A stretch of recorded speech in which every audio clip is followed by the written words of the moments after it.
Hello, and welcome to the Jank Tank, a weekly series where I build questionable decks and throw them against the constructed ladder. This week we are playing an Eerie Ultimatum combo deck.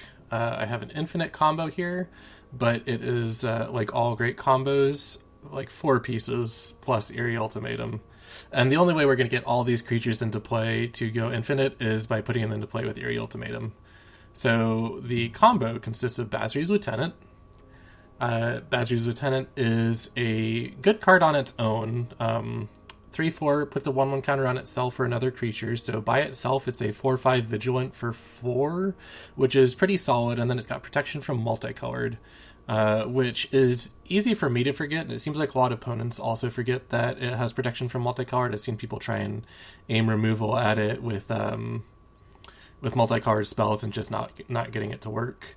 But the big part for the combo is that whenever a creature with a +1/+1 counter on it dies that I control, I get a 2/2 white knight. Importantly, this knight is not a human, which means that it combos with Grumgully the Generous. So Grumgully says that each other non-human creature you control enters the battlefield with an additional +1/+1 counter on it. So all of the knights that Basri is making, or Basri's Lieutenant is making, get an extra counter on them. Since they're not human. And because they have a counter, whenever they die, they make another one. So if we have a sacrifice outlet, we can infinitely sacrifice these tokens. Between these two, just with Grumgully and Basri's Lieutenant, once we get a knight with a counter on it, then that knight is basically immortal. When it dies, it makes a new copy of itself. And these knights have vigilance, so that means that just with these 2 cards, the knight can attack as a 3/3 Vigilant, and if it dies from a block, that's fine. We just get it right back, and it can also block as a 3/3. Hopefully either trading or at least putting some pressure on our opponent. So these 2 cards together are pretty solid by themselves, and the initial build I had for this deck ran with sort of a Naya creature-based aggro. But like I said, all the pieces for it are just too hard to fit together without Eerie Ultimatum combo, so I eventually gave up on that plan and just went for the removal strategy and just tried to stall into late game to combo it out instead. So Basri's Lieutenant and Grumgully are the 2 kind of infinite part of it. Then we need a sacrifice outlet, so we're using Woe Strider. It lets you sack a creature for free to scry 1. So once we have Woe Strider in play as well, then we can basically scry any card in our deck to the top of our deck that we'd like. And then finally, the last piece that we use to actually kill our opponent is Mayhem Devil. Whenever we sacrifice a permanent, it deals 1 damage to any target. So we can sack an infinite number of Basri's Knights tokens and deal infinite damage. This is all done at instant speed, so as soon as all these pieces are in play, we should be able to go infinite and kill our opponent. Now, the rest of the deck is going to be finding ways to get these cards into our graveyard, because we are comboing them with Eerie Ultimatum. Eerie Ultimatum is a 7-mana spell. Return any number of permanents with different card names from your graveyard to the battlefield. So we want to get each of these 4 cards either in play or into our graveyard. That way we can cast Eerie Ultimatum and just win the game on the spot. So in order to get stuff into our graveyard, I've got 4 main tools.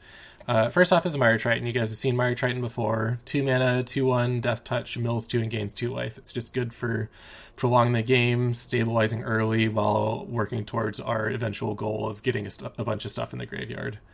We got Gorging Vulture, which is basically a 3-mana version of Mire Triton. I wanted more than 4 Mire Tritons, so I put in some Gorging Vultures as well. These guys are 3 mana for a 2/2 flyer, and when it enters, it mills 4 cards instead of 2. You gain 1 life for each creature card milled this way. Usually it's less than 2 life. I don't think it performs as well as Mire Triton, but milling 4 is nice. And so I've got 3 of each of these, and I've also got 2 Corpse Churn, which lets me mill 3 cards, and then I can put a Mire Triton or a Gorging Vulture back into my hand, which will mill me another 2 or 4. So this is kind of the engine that we're going to be using to stabilize on the board, prolong our life total, and put stuff in the graveyard. Our last mill card is Ashiok. It will mill me 4 for 5 times if left unchecked, and it also exiles your opponent's graveyard. I've seen a lot of graveyard recursion stuff. Lurrus decks are becoming popular again. Uro decks are, of course, still good. So I think Graveyard Hate's a pretty good idea in this meta. Plus, Ashiok is just efficient in terms of how many cards he can mill. For 3 mana, you can get up to 20 cards into your graveyard. So that's pretty nice. And then the rest of what we've got is basically removal and Eerie Ultimatum. So we've got Murderous Rider, just 2 copies. Kills planeswalkers pretty well. In a pinch can kill creatures too. We have Death Sprout. I like Death Sprout for this deck a lot. It fetches a basic land from our discard or from our deck into play, as well as killing any creature at instant speed. So as long as we can hit the mana requirements for it, which is double black and a green, it's a great card for getting us closer to Eerie Ultimatum status. We've got Shatter the Sky, of course. Just board wipe, kills all creatures. Doesn't hit planeswalkers, which is why we're also running Casualties of War. Destroys a creature, land, artifact, and planeswalker. So this usually hits a planeswalker, creature, and land. Maybe they don't have a planeswalker, so you just hit creature and land. But it's pretty flexible if you can get up to the mana. The trick is surviving until 6 mana to hit a Casualties of War. But it can help recover when your opponent's starting to pick up steam towards the middle and late game. And then finally, we've got Liliana, Waker of the Dead. She is in here because our deck is primarily Abzan colors. We don't really have a way to cast Mayhem Devil or Grimgully, and they wind up in our hands more often than not. I have put a Singleton Mountain in here so that we can cast them off of Death Sprouts fetching it or Fabled Passage fetching that mountain. But I would much rather get just your regular Abzan colors because Eerie Ultimatum obviously can't use a mountain. So we'll have to go up to 8 lands in order to cast Eerie at that point. So I don't really want this mountain here, but it is a decent way to cast these cards. But more ideally, we could play Liliana, Waker of the Dead. She lets each player discard a card, and usually distracts your opponent for at least a turn dealing with her, because she is a fairly potent card on her own. So if you end up with a Mayhem Devil or Grumgully, then you usually just play Liliana plus discard it. Your opponent has to lose something of value. And she can also function as removal too, because we're milling all of these cards. She's usually very easily like a -8 or more. So she's really solid in this deck. You'll note for the quantities on here, it's pretty spread out. We've got, a lot of 2s and 3s. The idea was that I only wanted 1 of each of these combo pieces in my graveyard, and the rest of the deck needed to be focused on getting them in there and keeping myself alive. I would feel a lot more comfortable with 3 copies of each of these, which is why I've got another Woe Strider in there. But finding room for all of the pieces this deck needs is pretty difficult. These are the numbers I've kind of tweaked them to from testing. There's probably some more fine-tuning that can be done. But I'm honestly, every minute I spend working on this deck, I'm like, well, it's an Eerie Ultimatum deck. If I really want to play it, I should just play some better cards. Because to be quite honest, while there is this cool infinite combo in here, an Eerie Ultimatum by itself typically wins the game, even if I don't have the combo fully assembled, which is a strong hint that you should just be playing good cards instead, and then still win the game with Eerie Ultimatum later. So I'm not super concerned about fine-tuning this to a competitive level, because it's not going to be. This is not a good deck, and most of the wins I've had from it while testing and developing it have been from my opponent stumbling on lands or not drawing the right cards. They could have easily gone the other way. So don't get your hopes up. We have a cool combo in here, and we'll win some games just by resolving Eerie Ultimatum, probably. But this is not what one would call a competitive deck. But that's not what we do on this channel, so it's fine. Over on the land base, we see a lot more similar 2s and 3s. We've got 2 Fabled Passage and like 3 of each of these lands, because I've got Death Sprouts and Fabled Passage. If I don't have enough of the lands, I could very easily mill all the copies of whatever land I wanted to fetch up. So I needed quite a few basics in order to reliably get my mana base like this, which only left room for a handful of shocklands and temples. I would prefer the shocklands over the temples, but I don't believe... I just didn't have the Temple Gardens. I think this is all I've got for Overgrown Tombs as well. Yeah, I don't have them. I didn't want to spend the wild cards. I really, every week I wish I had been playing during a Ravnica block to get these dual lands, because pretty much always want them. They would have been worth the wildcard investment quite a while ago, but I just don't have them right now, so it is what it is. 4 Triumphs, of course, because they're the most flexible land for casting Eerie Ultimatum, so it's very good. So a lot of 2s and 3s in this deck. Land base is pretty spread out. The advantage to this variety is that Eerie Ultimatum has a lot of targets to put into play. I usually get like 3 or 4 different lands, a bunch of different creatures, because the deck is so spread out on what it has in it. So that's nice. Eerie Ultimatum's a good card for this deck. Okay, well that's the deck. Our game plan is play some milling creatures, wipe the board, kill their stuff, and try not to die until I can cast an Eerie Ultimatum. And hopefully we'll have found most of our combo pieces at that point. But if not, a secondary Ultimatum is usually stronger because we're milling another 6 cards typically. Get a Mire Triton and a Gorging Vulture. Players with mythic orange names are MTG Arena team members. Don't think I've ever played against a team member. Not that I remember. You probably have to play a lot during pre-release to get that. Alright, this is not an acceptable hand. I keep most hands with this deck, but this one's not going to fly. This one's not better, but we're going to keep it, and we're going to... So if I ditch the Woe Strider, then he's going to be on the bottom of the deck. Oh, until I Fabled Passage, so that's fine. Since I need to mill him, I don't want him on the very, very bottom.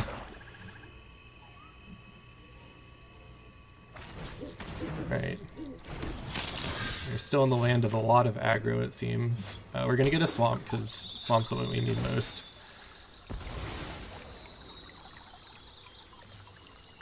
I do not have high hopes for this, because we don't really have early stuff going on. He can just Knight of the Ebon Legion over and over. That is a great land for us, though. Alright. So we managed to claw our way up here on the lands, so we'll be able to Death Sprout and Gorging Vulture and all that good stuff. So if our opponent's slow and he missed his 2-drop, then maybe we're okay.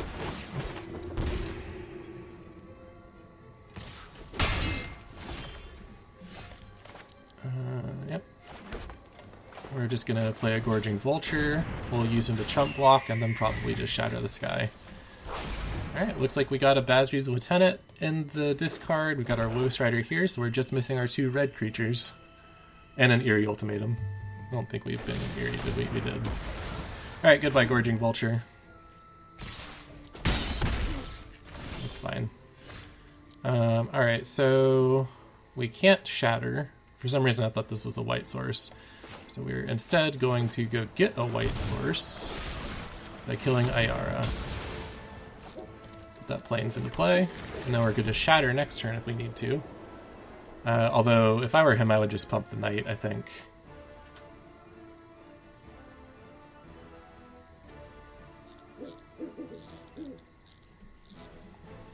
The nice thing about the pumping the Knight strategy is that it's a bit slow.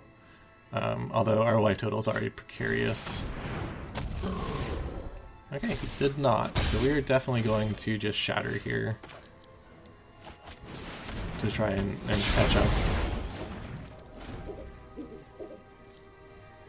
Now he'll have to play a creature. We can play our own Gorging Vulture. Mire Triton. Yeah, that seems good. I like gaining some life. He'll probably spend removal to kill the Triton. Oh, there's another Eerie in our bin. We do need one of these. There's number 3. Alright. Unfortunately, like a lot of our mill decks, I don't have a way to recur that Eerie. Yeah, he's gonna Corpse Churn. Get back an Aerialist? Maybe that Grim Dancer, that's pretty cool. Yeah, Grim Dancer. I wouldn't mind another Shatter the Sky. Well, if we mill our next Eerie, then game's basically over for us. That has not happened in all of my testing yet, although I have had some turns where I've gotten very low. Alright, I'm not going to block here because I want... Yeah, okay, that's cool. Now I can just double block there. And we've got a corpse churn at the end of their turn if I get to trade with my Mire Triton. There's a lot of Woe Strider, too. I'm guessing he's going to have like a Murder or Murderous Rider or something, though. Kill a Gorging Vulture when I go to double block is a pretty good tempo swing. He keeps his Aerialist. Grim Dancer gets through.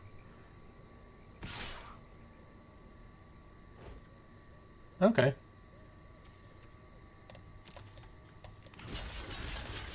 It still probably gets the murder off and kills my Vulture and all that. We'll see.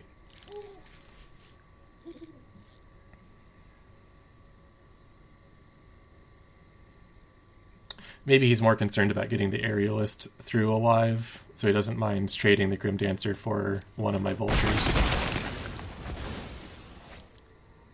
Oh, both the Vultures. Okay, Death Touch in. Okay, cool.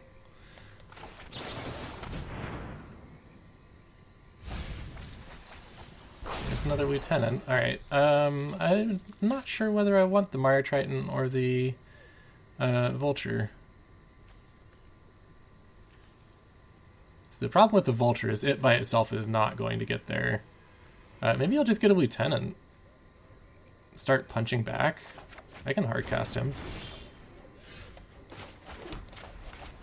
Sure.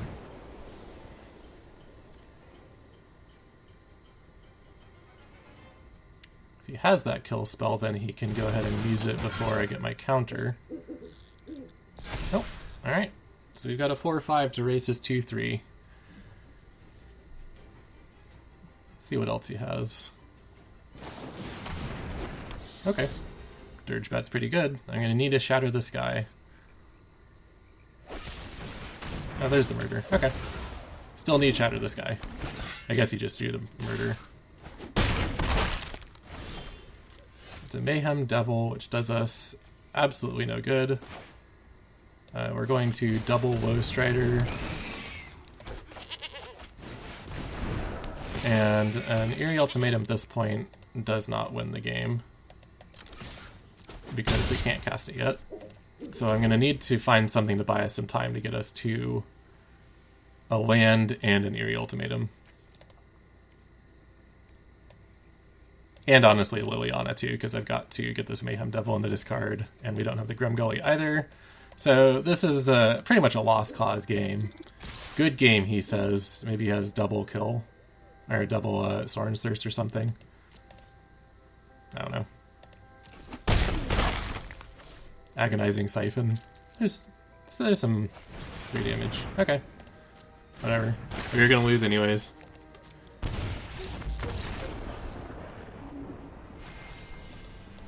Normally I would complain about my opponent saying good game, but I was tapped out, so he was correct. That game was over.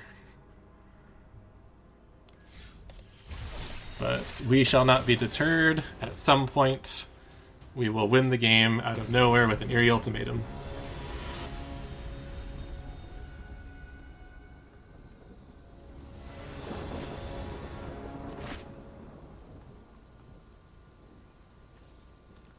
Double Ashiok, huh? This doesn't seem like a good hand to me, but I'm going first, and I don't really want to mulligan.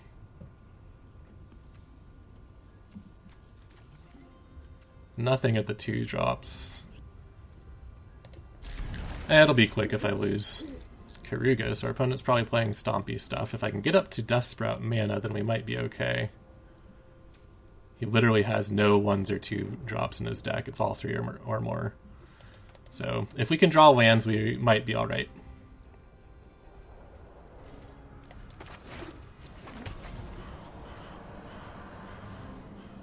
We need another black or green source. That's not a land. I don't know much about these Karuga decks, to be honest. Watch me mill 3 lands right here. Oh, actually, that was a pretty great corpse turn.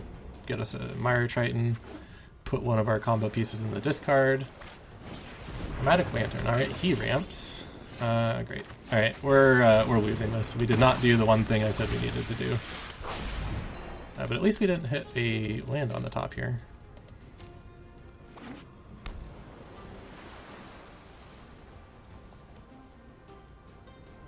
See what kind of shenanigans he's up to. He could just... No, he can't hardcast Karuga yet. He's got to put him in his hand. Nice. Solemn is good. Alright, we have a very slow Fabled Passage. We're gonna get a Plains. Even though I do still need a green or black source for Death Sprout, I also need white at some point. Which puts me in a very uncomfortable position, but here we are. Opponent's not putting on too much pressure yet, but I can only imagine he's gonna go bonkers. Yeah, this is not a good sign.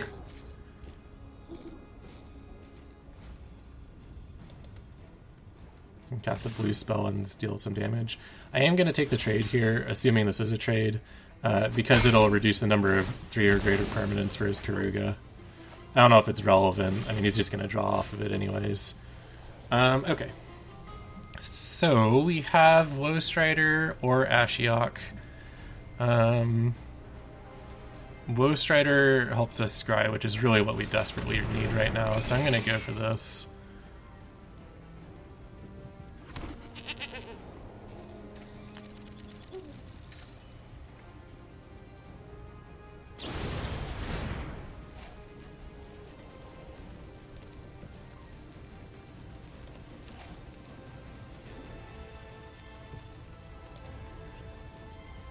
I'm not sure why it's giving me this prompt.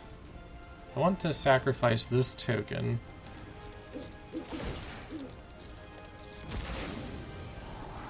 Yeah, definitely don't want casualties right now. In about 4 turns, maybe. But, well, let's discard a Woestrider.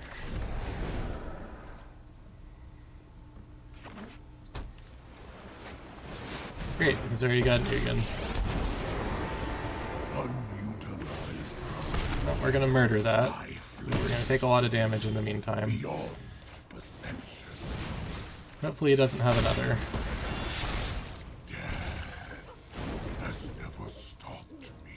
Can't believe he just got to play just straight up to 7 lands while we have 3. If I don't draw another lands next turn, I think I'm just gonna concede. There's not a whole lot of point to this.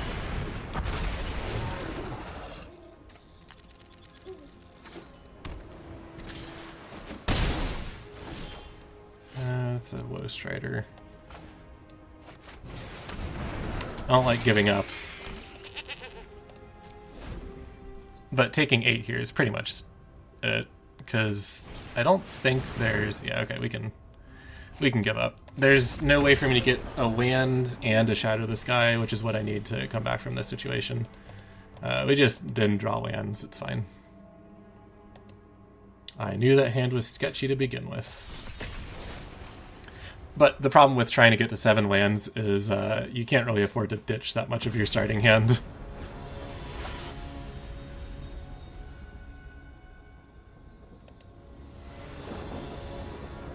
Alright, we can work with this. It's not ideal, but we can work with it. Is this a new playboard? Oh, it's for Amonkhet, the remastered. Okay. Didn't really play during Amonkhet either. We've got some new playing boards now, though.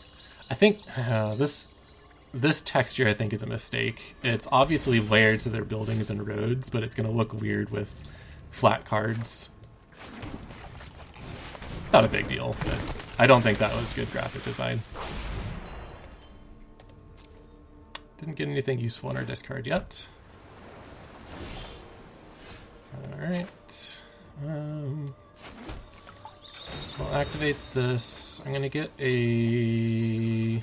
I'm gonna get a Plains. I'm gonna need it for Shatter the Sky, even though I'm still looking at that Death Sprout needing another black. May have been a mistake.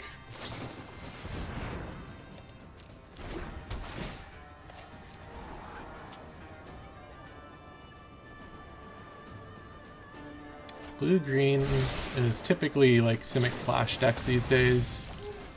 I'm gonna go ahead and do this so I don't get countered. It means they'll probably just counter the Gorging Vulture, but at least I got my mill that way.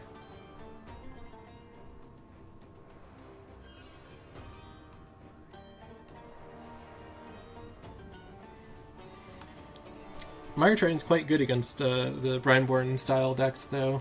Being able to trade with Brineborn and being cheap to replay is incredible.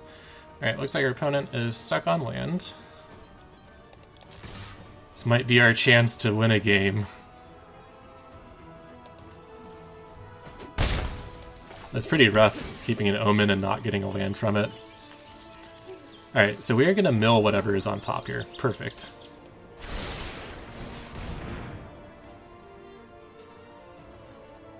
Unless they counter this. That will be awkward. Oh, now we're going to draw it. This is less than ideal. I was hoping that they were going to see that I left something on top and think they were being clever by letting me mill it. Well, now I've got Shadow the Sky mana, which is cool.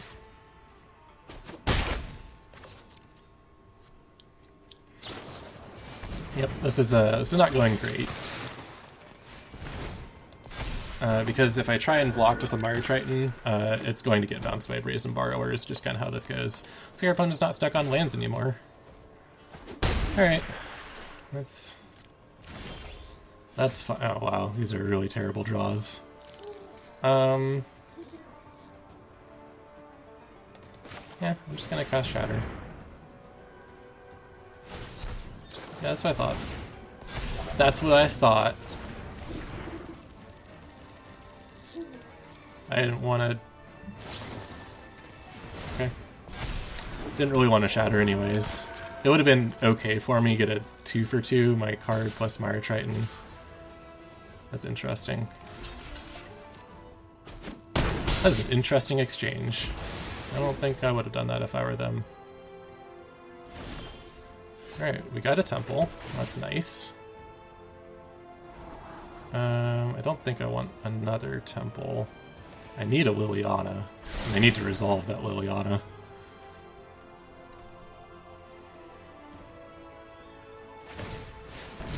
Opponent taps, oddly. I feel like I would have... I mean, maybe I'm just bad at this game, but I feel like I would have just drawn a card instead of Scribe 2. But here I am losing, so I don't know why we would listen to me. Alright, so I can Gorging Vulture, or I can Death Sprout. I think I want the Death Sprout here.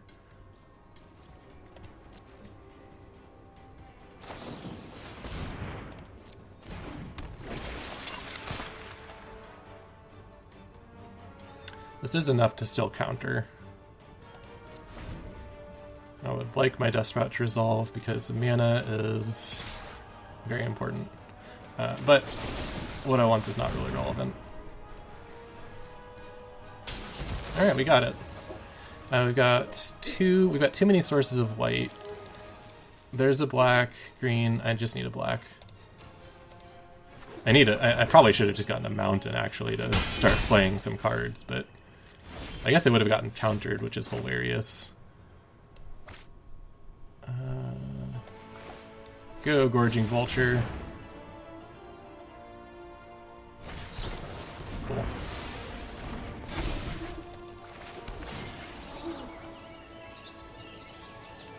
Sure.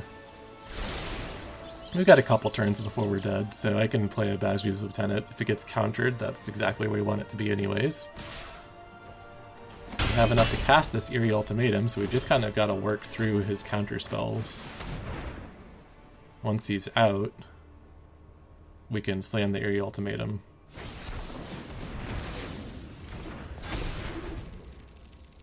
Unfortunately, we're eating Essence Captures, which is not what I want.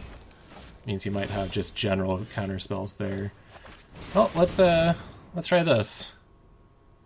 I think he's pretty full on spells though. Like he's got negates, quenches, and essence captures, so a large portion of his deck is counter spells. It looks like it's just spectral sailors and counter spells. Alright. Oh, that's lethal. Alright, fine. We were a turn too late. This wouldn't have happened if he just hadn't drawn lands.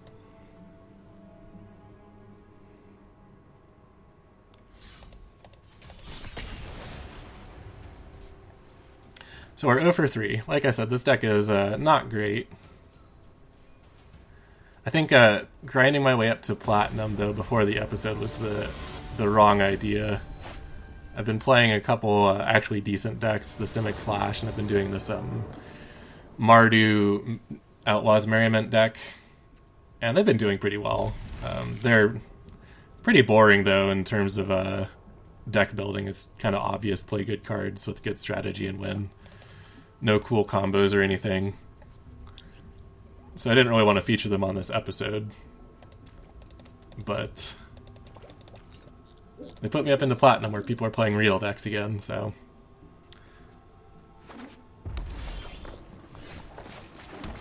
It's interesting. A mountain without... I'll keep that. That's a good draw. Mountain without a turn 1 play is usually like a Winota or a green-red aggro. Hirling. Okay.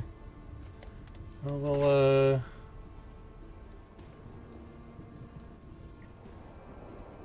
yeah, that's fine. Just go Mire Triton and get some life. He'll shock it and swing with a 1/3, I guess. Or not. Alright. I need that card. Alright, we'll take it. No attacks, of course.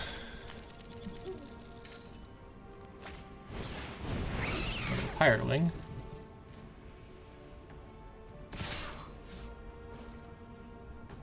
Nah.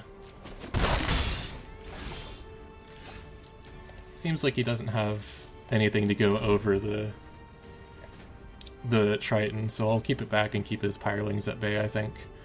At some point he's going to do like a Helix that deals 1 to the Triton and 1 to... it's a good card. I'm gonna kill a Hireling. Alright, what you attacking with? Swings with everything. Wants to get that damage in.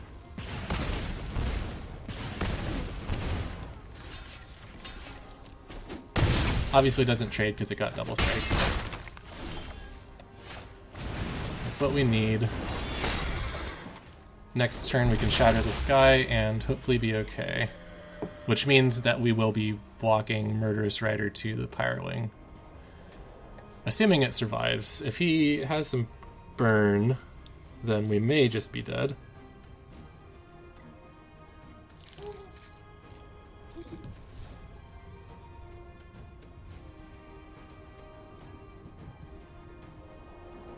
He's thinking, so don't think he's got damage removal for the Murderous Rider. Oh, jeez. Alright, well, Shatter the Sky is very important here. We're gonna take 6, 7, 8.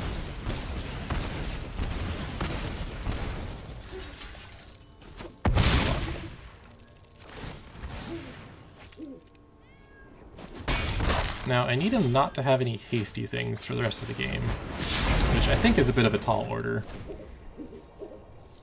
considering we've already seen some.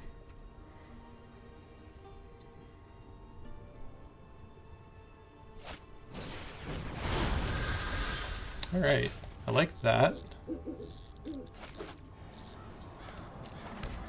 Death Sprout, getting black, white, white, black, green, black, green. There we go.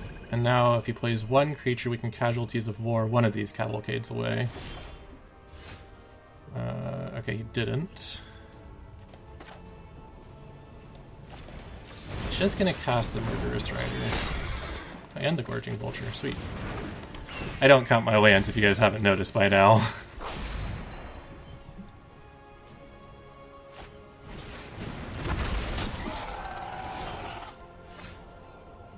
There's a Mire Triton, so we can get that in.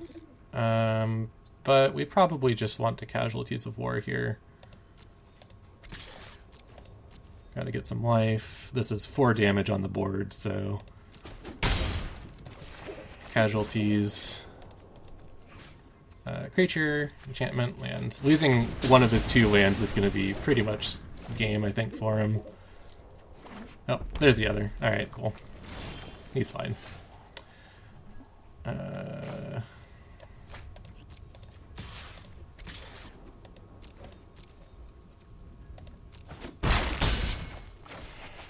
Gorging Vulture again.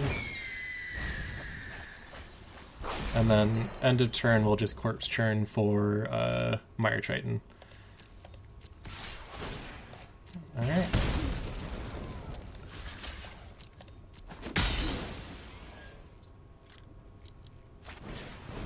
Yeah, you just wanted the cards. Cool. Oh, there's a Torbran. Don't like that.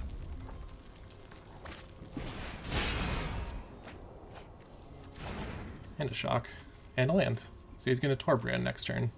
Probably. Rude.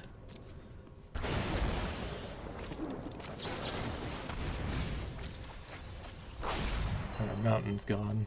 Alright, so we don't really have any of our combo in the discard.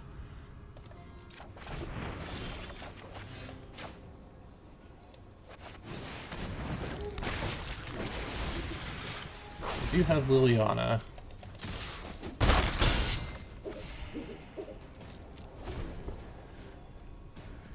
Which means if we get a land that's not tapped, then we can probably Eerie Ultimatum, get the Liliana to kill the Torbran. That'd be fun. But we did not, so... yeah, we're just going to Shatter the Sky.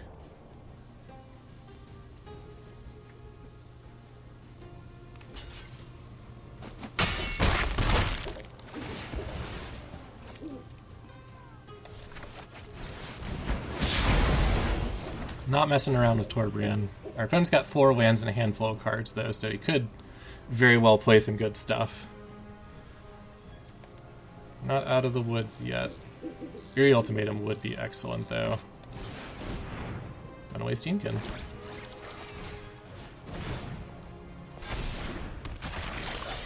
There's another Eerie. Just gonna wipe the board again. Now, Torbran would be 4 more damage. And we don't have any more answers.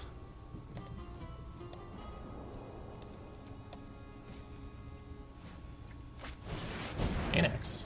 Seems good.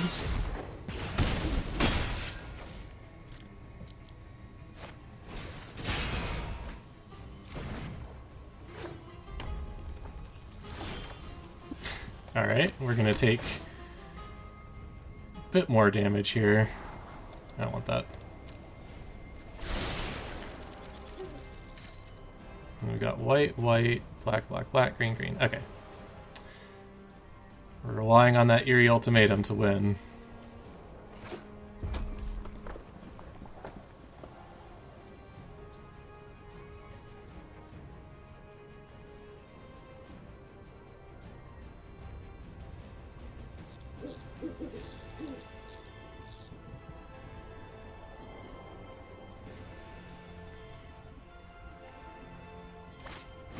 Okay, that's not what I wanted to see.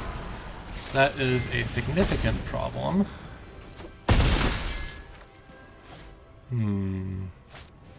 Okay, yeah, we're dead. Alright, another game loss. Just couldn't draw the lands. Death Sprout would have been ideal, I think.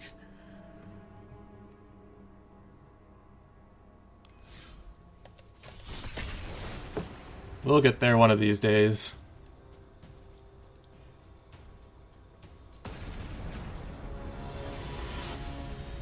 At least the games are quick.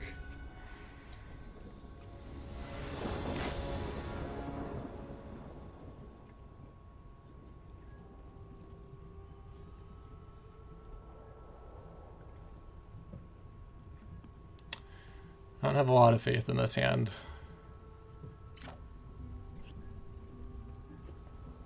I'll keep it though. Black, red. Oh, that Triumph's a very good draw for us. That solves a lot of our problems.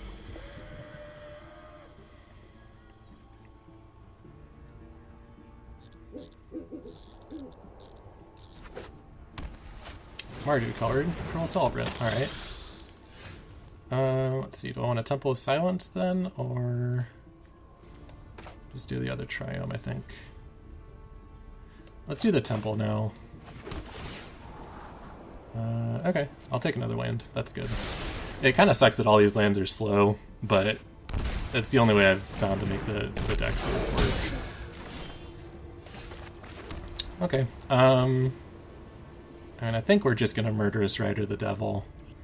Kind of sucks, but I think it's the only option. It's just too much damage.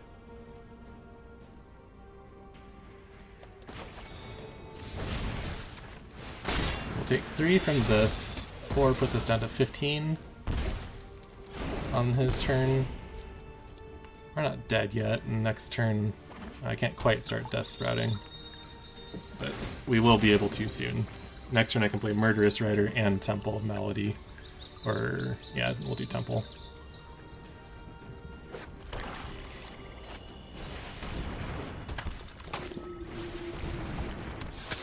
It's pretty good.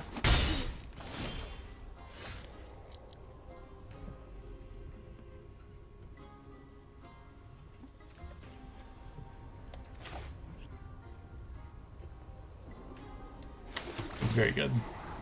I don't think I want the Vulture.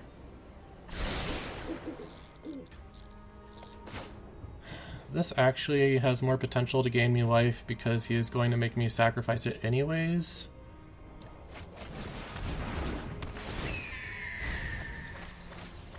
Alright, I got a life. So if you guys like raise the alarm, sack both of them to... yeah, it's gonna suck.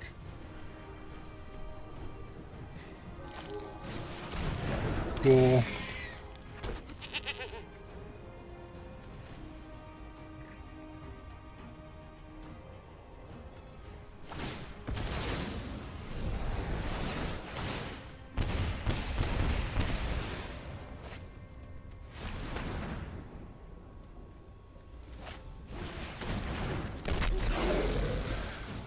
Oh, jeez.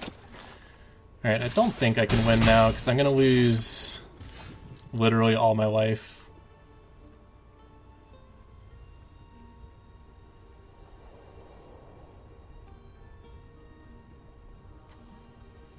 There's just not a way to do it. Yeah, our opponent, perfect curve out is a little too much. We'll just concede.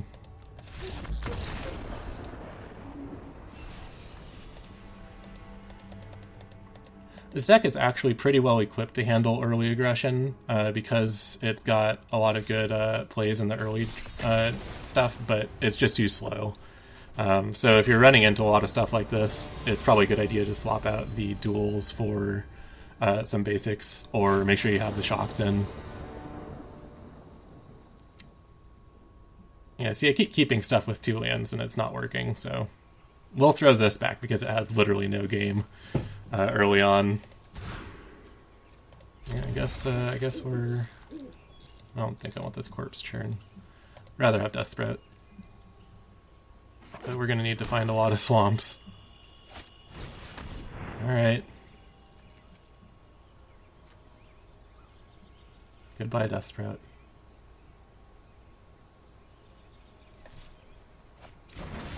I'm scared of Eerie Ultimatum. Yeah, sure. Whatever. I'll keep something with double black in it, even though we don't have any sources of black at all.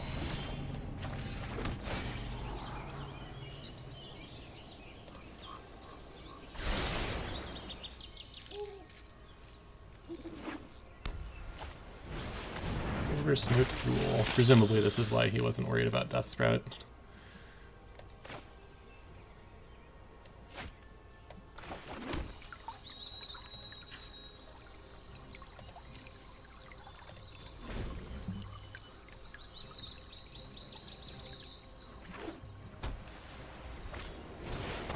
Double Silver Smoke Ghoul.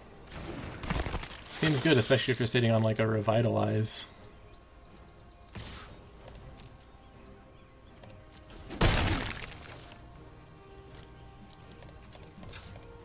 Let's take a Swamp out of our deck. Well, I guess since I want to draw a swamp, I should just leave it in until I draw. I guess that'd be correct.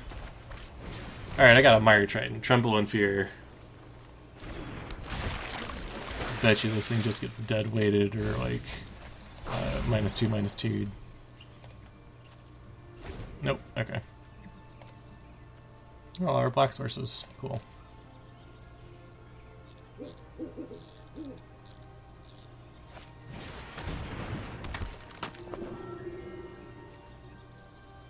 Yeah, that seems pretty good. Yeah, we're absolutely going to trade here because I don't really feel like I have a choice.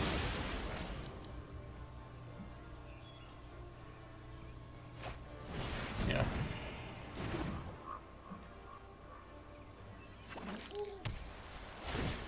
At least I made him spend to revitalize. Well, he still can't cast any spells. Let's just concede. This is not going anywhere.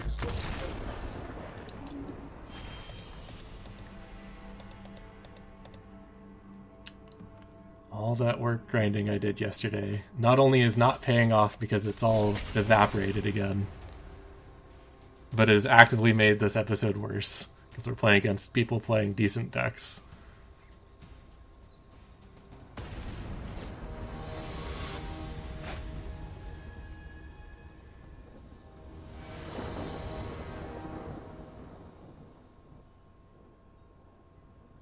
I cannot catch a break with our lands. We have not had a good land draw in our opening hand the whole game. Temple of Silence will hopefully find us a swamp.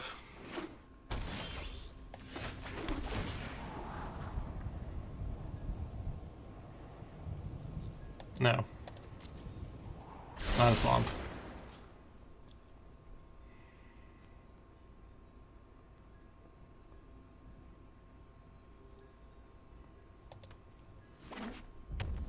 Alright, more black-red. What are we discarding? Yeah. I don't mind that at all. That actively helps me.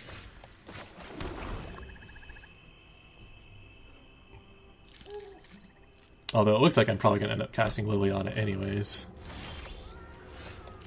Put that Temple of Plenty out there.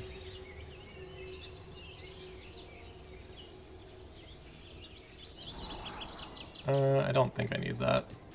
I need some like Death Sprouts or any of my combo pieces really. Next turn we're just gonna have to play the Lieutenant and hope that our opponent is playing multicolored removal. Seems unlikely. Oh, he's playing blue. Alright. Probably some kind of Grixis, maybe Planeswalker-y control. Maybe he's playing blue for that Thought Erasure. Oops.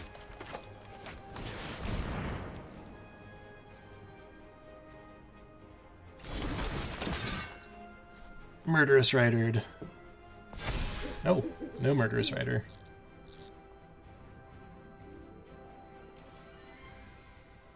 Maybe our opponent is playing Bedevil. I don't think I would play Bedevil in a 3-color deck. I mean, I'm playing Death Sprout in my deck, and that's 3 colors, so I shouldn't be talking.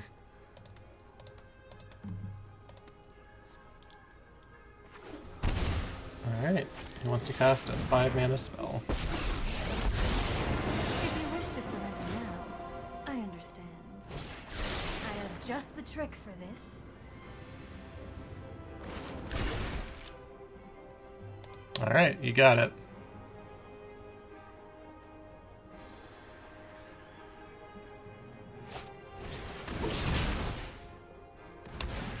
Alright, I'm just gonna have to live with my 2/2.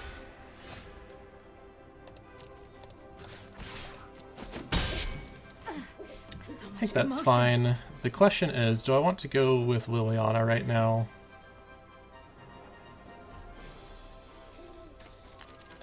Start ticking up. I honestly don't know what I would discard. If he's playing Planeswalker, then maybe I just don't need Shatter this guy.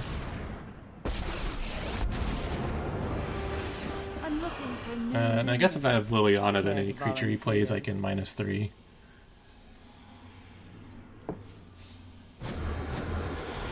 You've think too much. You think too much. Person whose name I can't pronounce. Bedevil. I guess if he's going to target Liliana. Or Murderous Rider, that sort of thing.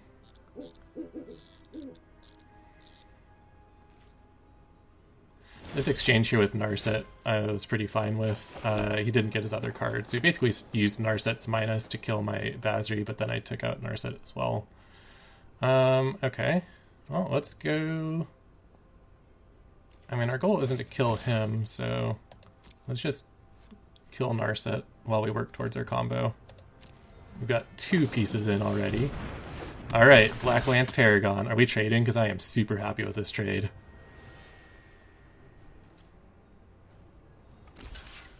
Alright. And then let's Gorging Vulture. If this gets countered, I'll probably throw out the Mire Triton.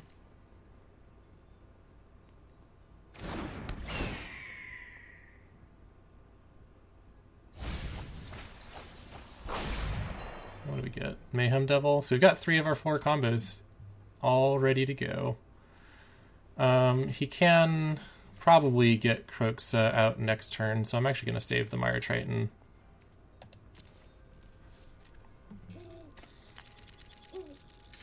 He just has to unsummon this. Yeah.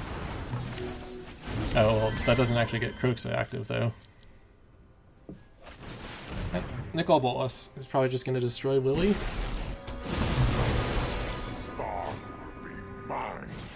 Yeah, okay. Your existence is pointless.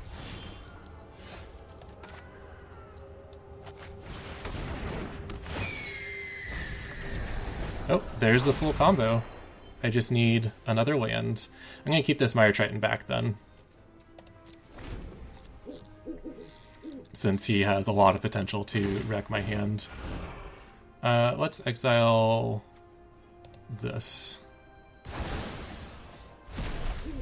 Let your weak minds crumble. We'll go for Woe Strider next turn if I don't get an extra mana.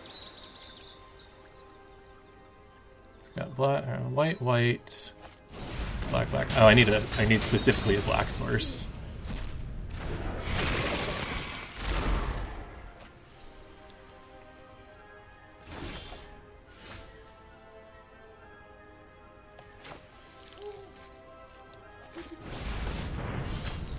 All right, let's get all of our instants and sorceries. We don't have any, so let's take a Liliana.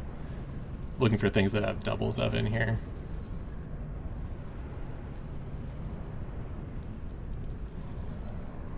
And Ashiok's not important. I'm a survivor. I aspire. Hopefully this doesn't get countered, because I want the permanents to lose to Nicol Bolas. Looks like it resolves. Looks like he's going to kill one of them.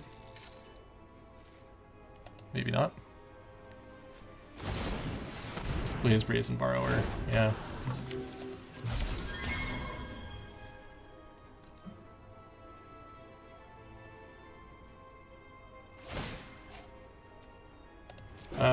Let's see.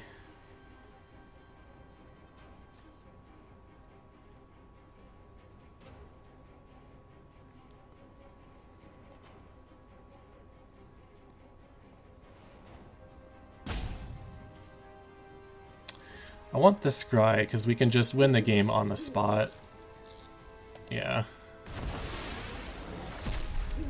My intellect is without limit. Alright, goodbye Eerie Ultimatum. I hope he's not running counter spells. We haven't seen any yet, but that doesn't necessarily mean a whole lot. Alright, we want a non-tapped land. Nope, that is not it. I think we're going to lose this one, guys. Presumably he's got bounce for this Nicol Bolas protection. That was the exact card. Alright, let's see if we did it. Did we get countered? Or are we going to beat Nicol Bolas? One time? Please? Oh my gosh. Alright, whatever. Didn't have counter spells the whole game, and then we see one for our win condition.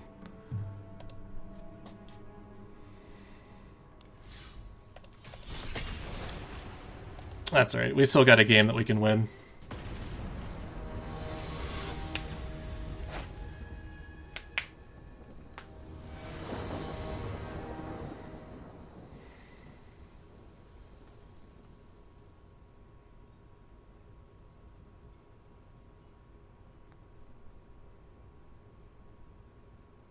That's not going to get us there. As sad as it is, we only need one of those. Let's scry for some lands. Murderous Rider, that's okay. We do need some removal here. Yes, definitely need some removal, although this looks more like a Shatter the Sky situation. See if he goes red, usually is a sign of Bone Crushers.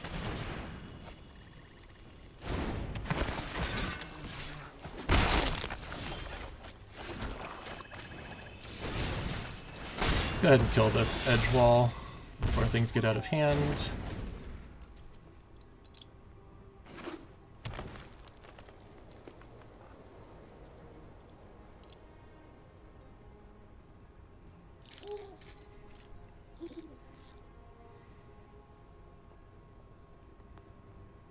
As he ponders his options.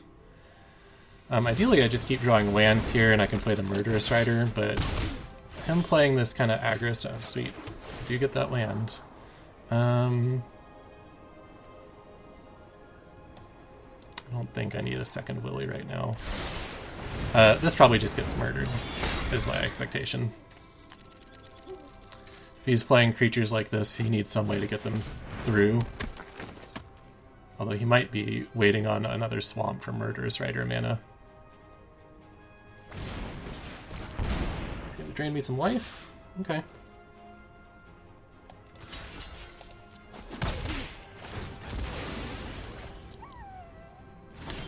I'll take that opportunity where I can. So Wolf Strider is acceptable here. Basri's Lieutenant's pretty good though. I think I'm just gonna go for the Lieutenant. Put the counter on, it gives me quite a bit of resilience.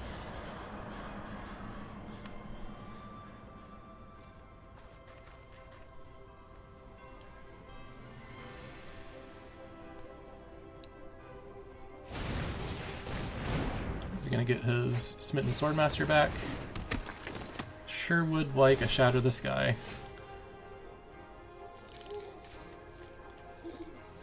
Or Knights.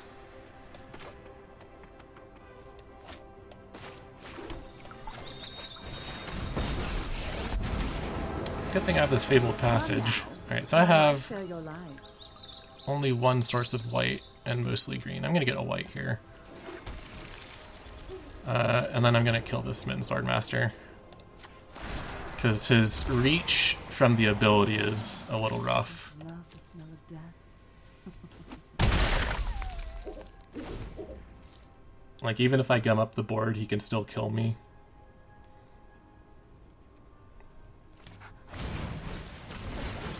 Yeah, he's just gonna draw a bunch of cards. We need to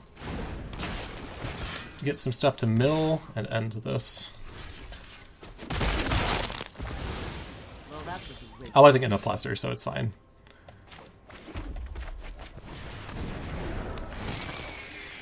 I can't attack anymore because he's got his Foulmire Knight. I mean, I guess I could attack. I would still have a 2/2. I'll do it. I don't care.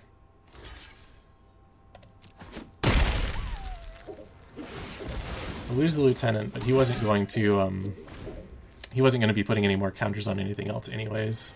So I'm getting the 2/2 value there. It just downgrades my creature. Let us scry.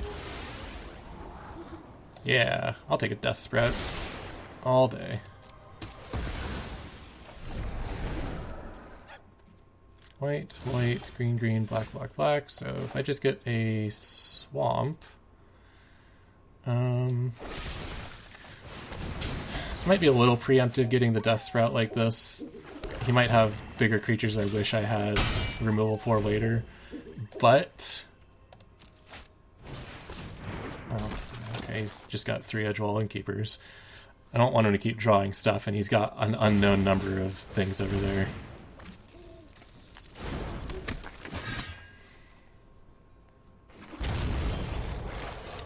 Alright.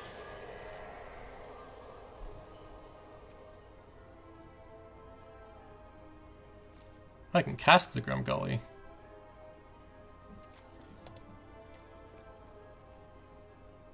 And technically I can't, no, I'm not gonna escape the Low Strider. I think that would be a waste.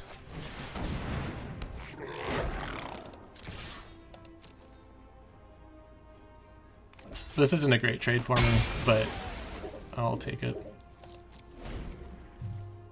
Hopefully he Murderous Riders my Grumgully or something like that. Yeah, sure, just plain murder. That's even better. It doesn't give him an adventure creature to go with.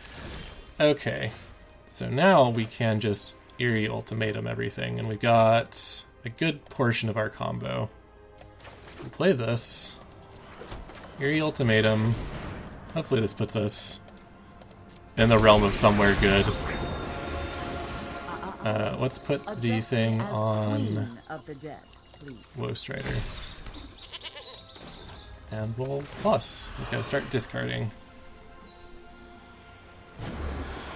Sorry for your loss.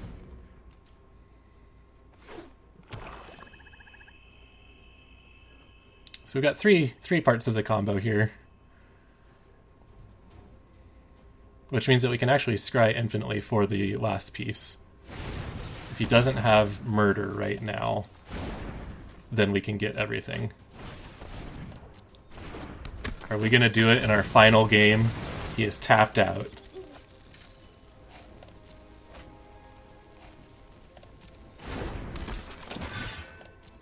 He goes to combat. Alright. This is going to take forever now. This is also why I wouldn't play this game competitively. We are going to find one of 2 spells that win the game. Let's see if he concedes. Let's see whether he concedes first or we show him the combo first.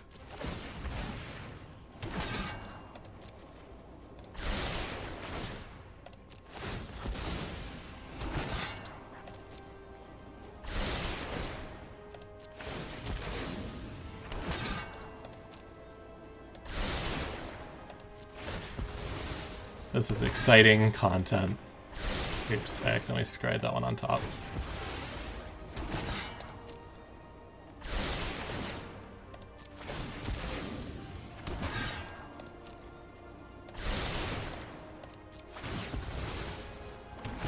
Are we having fun yet? Is this not incredible?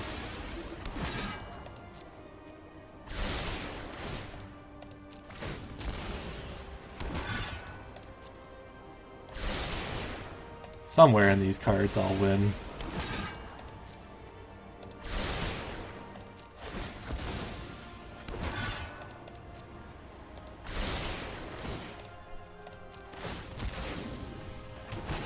There we go. My turn. Alright, it's time to do it again. 18 more times. Okay, now he concedes. He wanted to see the win condition first. Alright. Well, I would like to apologize to all of our viewers for subjecting us to such a terrible deck. Remember, you can play this at FNM if your stores are hosting events or on Arena. This is a terrible combo. Alright, well, is there anything we could do to fix this deck? Not really. I wanted to put Spark Harvest in here because Planeswalkers are dangerous to us. It's a little hard for us to take care of them. We've already got a lot of good sources of Planeswalker removal, but adding some more Spark Harvest in instead of I don't know, probably the Casualties of War, to be honest. It's a sorcery. You have to sack a creature in order to play it, or pay an extra 4. Just kills a planeswalker or a creature. It's probably a good addition to the deck. In place of the mountain, you could probably put a golden egg, like a set of golden eggs in here. They will replace themselves immediately, and then they'll sit around until you need the mana. That would help you get the mountain out of there. Mountain wasn't a problem in any of our playthroughs today, but there were a few games where I was like, I need to cast Death Sprout, and I've got a dumb mountain. So that's a way to get around that. And then we can increase the consistency of our deck by taking out all of these combo pieces and putting in Perforos. By putting him into play, then all of our stuff gets haste, so we can just swing for lethal. Alternatively, the better approach is to play Terror of the Peaks in here and Brash Haunter. So you put Brash Haunter and Terror of the Peaks into play along with some number of other creatures like these, and Terror will deal damage to any creature equal to the power of the creatures that come into play. So let's say you put in 12 power of creatures, then Terror of the Peaks can deal 12 damage to something. It could be a Brash Haunter, which deals it directly to the opponent immediately. So that's one way to just get some instant damage in. You just have to find enough powerful creatures to get into play. So you can play like a more black-white, like creature-based game. You've got green in here still. So yeah, just play black-green, efficient value creatures. And then when you're on the ropes because you're playing, mid-range creatures against something that's kind of just a little higher on the curve and outdoing you go Eerie Ultimatum. Here's my Terror of the Peaks and 20 damage. I think that's probably going to be more consistent than this nonsense. But I was pleased that last game that partial combo still turned into a full combo. So it's fine. It's not a good deck, but we at least did it. I guess since that was such a terrible deck, I'll show you guys some good decks. First off, I've been playing this Flash deck. It's just Simic Flash, but just basic good stuff. We're playing Brineborn Cutthroats and Nightpack Ambushers as our finishers. We've got Uro in here because it's good, and then Frilled Mystics. Since it's blue-green, this is kind of fine. We don't miss the double colors too much. But basically, I think this combo of Rewind into Ambusher is too strong not to be playing. Any turn where you can rewind whatever they did on their turn and then flash in an Ambusher is basically game ending. It cancels their turn, helps you resolve the Ambusher regardless, and then you can just keep your counterspell mana open to protect it. You don't need to play another spell besides a counter for the rest of the game because the Ambusher will just get big enough. So Ambusher is basically the ideal finisher for a Flash deck. I think it's an insane card. The Cutthroats are there as a secondary measure to keep them busy and force them to play into your counterspells. It's a very easy way to utilize your turn 2 mana and 2 extra mana at any point. I think Mystical Dispute is a necessary card for this deck because it runs into the most trouble when your opponent is playing instant speed stuff on your turn. Because that starts pressuring your mana in a way that it makes it hard for you to deal with. The same way this deck works by pressuring their mana in ways that makes them hard to deal with. You counter their thing, untap and play a thing. That's that sort of process where they don't have enough mana open at all times to interact with your spells. So Mystical Dispute helps solve that because if they are trying to do 2 spells at once, you can keep Mystical Dispute up as a way to address their counter spell. You can counter it and then counter their counter sort of situation. I see people kind of sneering sometimes at Mystical Dispute main deck, but I think blue's strong enough that it's fine, and the spell is still reasonable. It's a mana leak for 1 more. You're still going to get some spells with it in a lot of cases. Granted, there are a lot of ramp decks in this format where these sorts of counter unless they pay 3 or 4 don't work. And unfortunately, that is most of the spells in this deck. You just kind of got to live with it and try and beat them on mana. Get there before they're done ramping up. Because if they're spending a lot of time ramping, you can like Brineborn Cutthroat them to death. is the ideal approach. Ramp decks don't typically have enough removal to deal with ambushers and cutthroats, so that's your strategy. But yeah, we're running Mystical Disputes as counterspells. Whirlwind Denial, I think, is a reasonable counterspell, especially against Planeswalker triggered abilities, for example. You can get those with this. You can hit the Shark Typhoons. I've seen a lot less Shark Typhoons recently, and I'm not sure why. In fact, this deck hasn't been doing as well as I expected, and Shark Typhoon and Paradise Druid are the two cards I'm considering for fixing it up. I would probably put Paradise Druids in place of this Omen of the Sea, and maybe in place of 2 Mystical Disputes. I'm going to make that change right now so I remember it.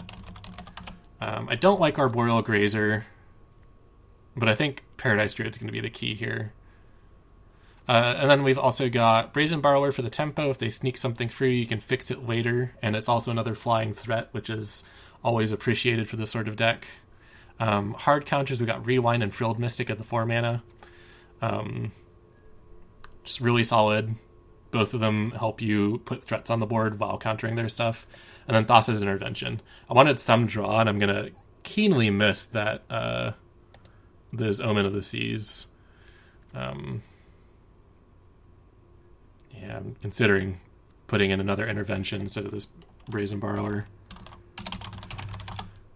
Yeah, that's fine. This is card draw or counterspell, which is kind of an ideal setup for this deck. However, it's a pretty soft counter. It is pretty expensive to get X values on this, so unless you're very late game where you got like 8 lands in play, and you can make them counter unless they pay 10, or turn 3 they're tapping out for something and you can just make them counter unless they pay 2. It's a little hard to get the counter spell off with it, but instant speed, card draw, and this is a very good card draw too. Once you're in the 6 mana range, so that's one deck. I've had pretty good success with it, not as much as I'd like. I think the Paradise Druid is really going to turn it around, and I'll show off this Mardu Merriment I've been playing too. This I just want to play Outlaws Merriment with a kind of control shell. I've been wanting to make Ruinous Ultimatum playable for quite a while, and so I was like, well, what if I just kill all their stuff, disassemble their hand, and play Outlaws Merriment as my sole win condition. That's basically what this is. It's got Crooks in there too as a secondary win condition, because Crooks is just an insanely good card. But what we've got here is basically removal, board wipes, and Merriment. Merriment puts a creature into play with haste every turn. It by itself is kind of like a Night Pack Ambusher in that it creates creatures for you forever. It's just a little bit slower and less big. It creates random tokens. We've got Storm's Wrath as a board wipe, which does kill all of our Outlaws Merriment stuff, which is unfortunate, but we keep getting them. It doesn't destroy the Merriment itself, so that's great. Ruinous Ultimatum obviously destroys their whole board. Particularly good against Planeswalkers. If they think they've got a good setup because they landed this like Ugin that cleared our board, we can play Ruinous Ultimatum and just clear off whatever they're doing. So very good against Super Friends decks. Obviously, Murderous Rider is good. Oath of Kaya is an excellent card for this deck. I would be running 4, but I only have 2. Agonizing Remorse, I think, is a great card right now, especially for these removal-heavy decks. It is going to help get rid of stuff that you can't remove yourself, and also deals with Uro and Kroxa, no questions asked. They're just not going to be in the graveyard anymore.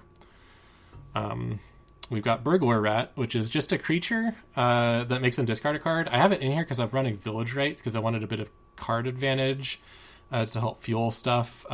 Village Rites sacrifices Burglar Rat, Kroxa, and Outlaws Merriment. And a Murderous Rider sometimes. It's pretty iffy, but we also have Castle Ardenvales in here. So it's got enough targets that I'll usually get it. That being said, I think Village Rites is probably one of the weaker cards in this deck, and I would strongly consider replacing it with something else. I'm not sure what. Just some sort of red or black card advantage, card draw stuff. I haven't decided yet. And then Scorching Dragonfire, because exiling is important. Ruinous Ultimatum. I built the deck because I wanted to play it, but it's the card I cast the least ever. There have been very few games where this ends the game for me and wins. Mostly I'm like, wow, Sure wish I had some sort of cool planeswalker that could take control of the game here. So if you're playing this deck, probably replace this with some kind of Chandra. Something that'll deal damage to creatures. Maybe big Chandra at 6. Deals 3 damage to all creatures. Or puts a clock on them with the emblem. That's probably a good call. Easier to cast, too. But it's fun. Outlaws Merriman's pretty solid. If you can keep the board clear, keep yourself alive, Merriman kind of takes over eventually. I had an incredibly stally game against a Luris deck with a Hateful Eidolon. And I had 2, then 3, then 4 Outlaws Merrimans, and they just made chump blockers against this Hateful Eidolon that was 2 All That Glitters. So it was like a 10-10, 12-12 every turn attacking me. He would play a piece of removal with Luris, kill one of my guys, draw some cards, and I just had more guys. So the deck's pretty resilient. Eventually I won that game by resolving a Ruinous Ultimatum and swinging with a bunch of stuff. It's fun. Probably the reason I think Outlaws Merriman's okay now is because there's not as much permanent bounce. Since Teferi is no longer a card, you can resolve it and it actually does something. Brazen Borrower still gets it, but that's about it. Merrimans have tended, once they've stuck in play, to stay in play. So that's nice. So this deck's working pretty well for now. Got me up to Platinum 3, and then I just frivolously spent it away, losing games with a bad combo deck. That being said, I'm going to see what kind of terrible combos I can come up with again for next week. And maybe we'll play those in the non-competitive queue. Play them in like the play arena or something, just so you guys can see some good games. But that's what I've been doing this week. A lot of laddering for pretty much no reason, and then playing terrible combos. A little bit disappointed with how the Basri's Lieutenant combo went today, but that's alright. Combos are typically pretty bad. I'll be back, probably have a draft again for you guys in the middle of the week next week, and then some sort of combo on Friday. So we'll see you then.